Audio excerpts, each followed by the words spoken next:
Bonjour et bienvenue à une nouvelle capsule éthérique de Montréal Hanté. Je suis votre hôte Dr Mab et aujourd'hui nous vous parlons de la chapelle Notre-Dame de Bon Secours.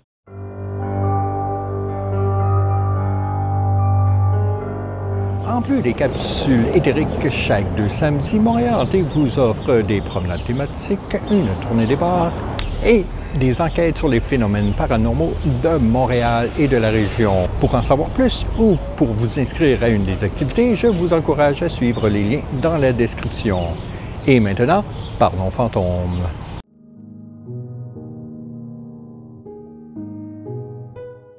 La chapelle Notre-Dame du Bon Secours est à la fois la plus ancienne église de la ville et, si on en croit les spécialistes du paranormal, la plus hantée du Vieux-Montréal.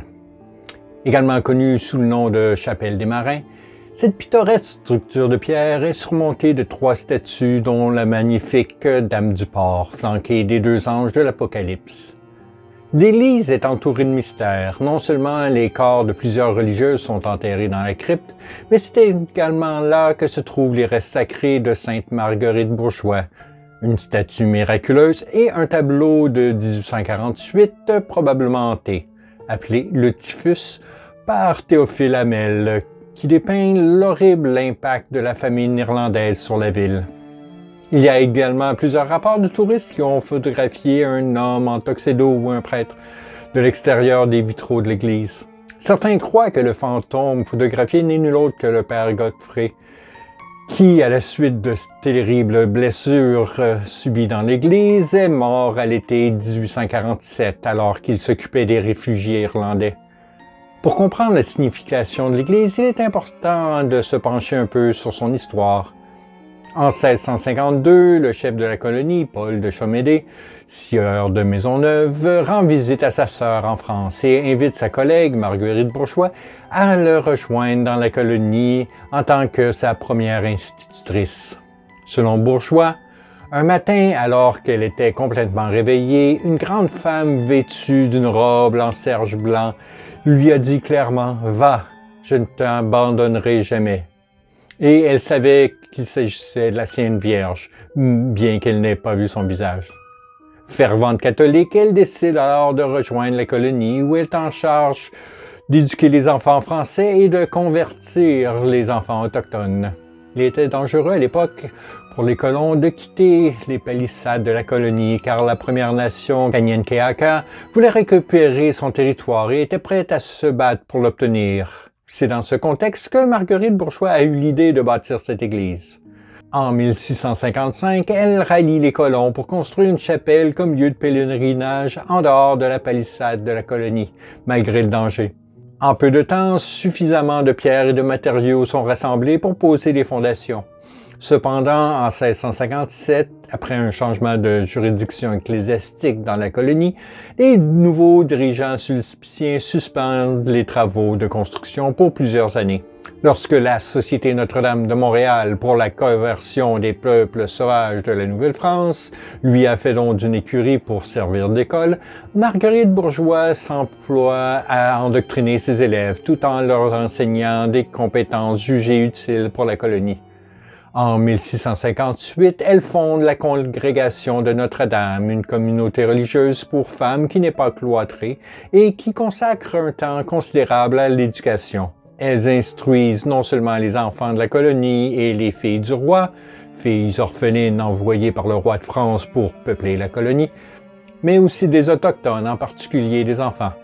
La congrégation est associée à la Société Notre-Dame, dont l'objectif était de coloniser et civiliser les populations autochtones qui vivaient là depuis des milliers d'années, en les convertissant au catholicisme. Ils se voyaient comme des sauveurs. En 1676, avec l'aide du nouvel ordre des Sulpiciens, Bourgeois établit une petite école pour les filles autochtones dans un village situé au pied de la montagne, connu sous le nom de la Mission de la Montagne. Son évangélisation est considérée comme un succès par les Français et un financement lui est accordé pour poursuivre ses projets éducatifs. Marguerite Bourgeois meurt en 1700, laissant en héritage une éducation pratique et religieuse aux colons français et un génocide culturel contre les peuples autochtones. Après sa mort, la mission qu'elle a fondée quitte son emplacement sur la montagne pour rejoindre les Sulpiciens au Saut au Récollet. Pendant 20 ans, les autorités religieuses ont poursuivi leurs efforts pour évangéliser les enfants du Nipissing, de Kanyenkeaka et des Algonquins. La mission se dépassera plus tard à Oka, dans la région de Kanesatake. En 1678, la chapelle est finalement achevée après de nombreux revers et une statuette de Notre-Dame du Perpétuel Secours, que Marguerite Bourgeois avait acquise en France, est placée dans l'église comme relique religieuse. La chapelle continuera à servir la communauté jusqu'à ce qu'un incendie la réduise en cendres en 1754. Les colons ont crié au miracle lorsque la statuette acquise par Marguerite Bourgeois a été découverte dans les cendres, indemne à l'intérieur de son reliquaire.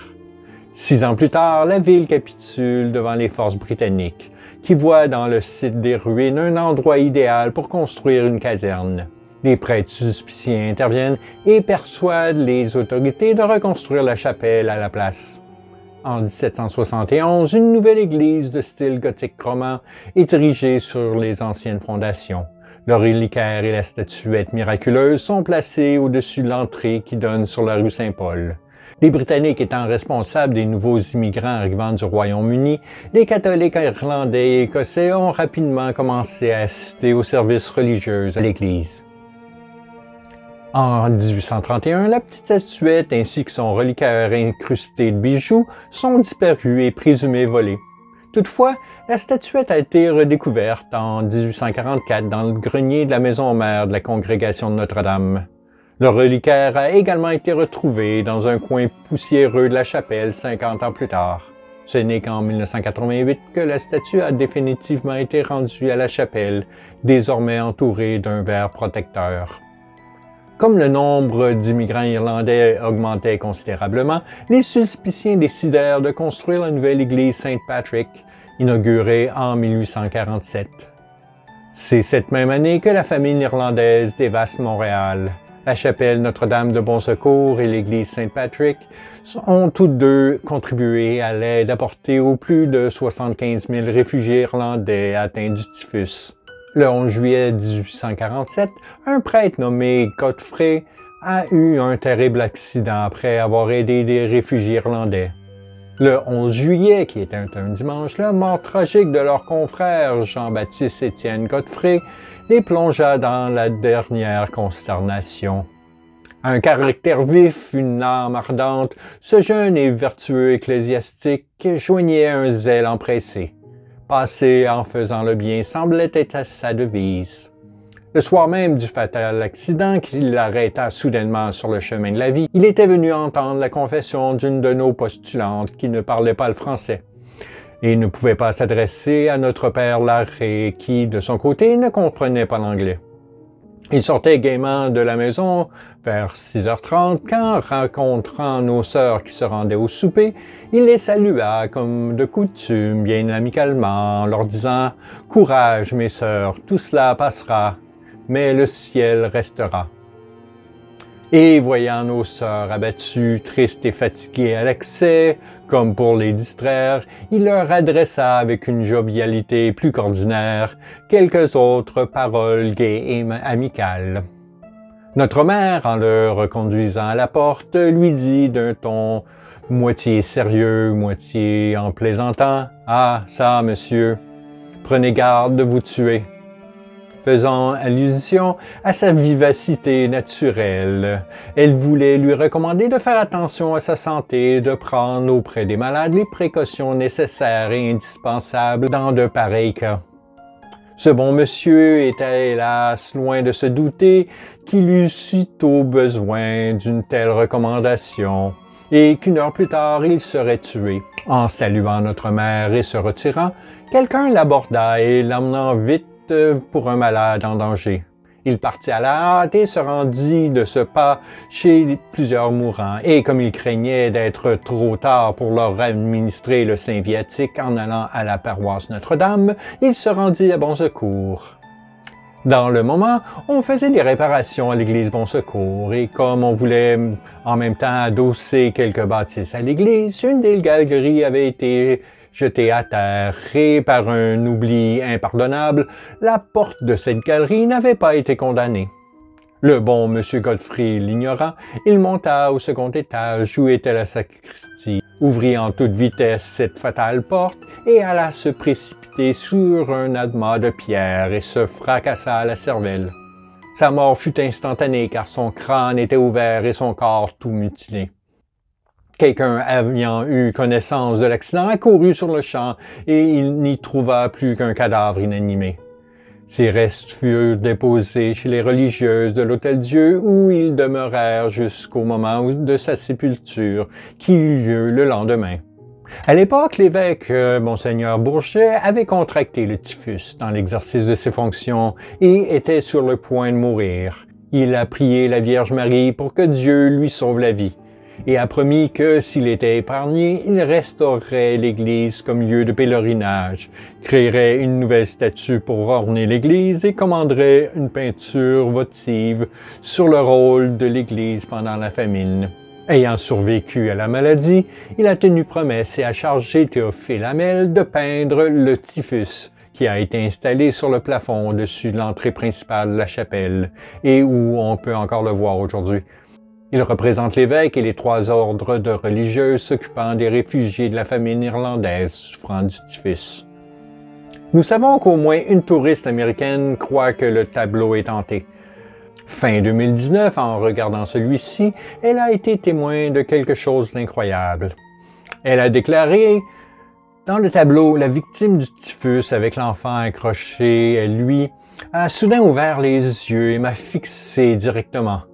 J'étais sous choc, j'ai pris mon téléphone pour prendre une photo, mais quand j'ai regardé, ses yeux étaient de nouveau fermés.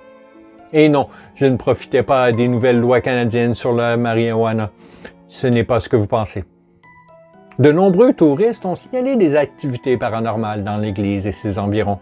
Le 2 juillet 2014, un visiteur qui participait à une visite fantôme a pris d'étranges photos de l'église et a écrit par la suite « Pendant que le guide nous faisait visiter, j'ai décidé de capturer des moments et prendre des photos de bâtiments et de l'église. L'une des photos était celle des fenêtres de Notre-Dame de Bon Secours sur le côté du bâtiment. J'ai montré les photos à mes amis et nous nous demandions si l'un des vitraux sur le côté du bâtiment avait l'image d'un homme. Voici la photo.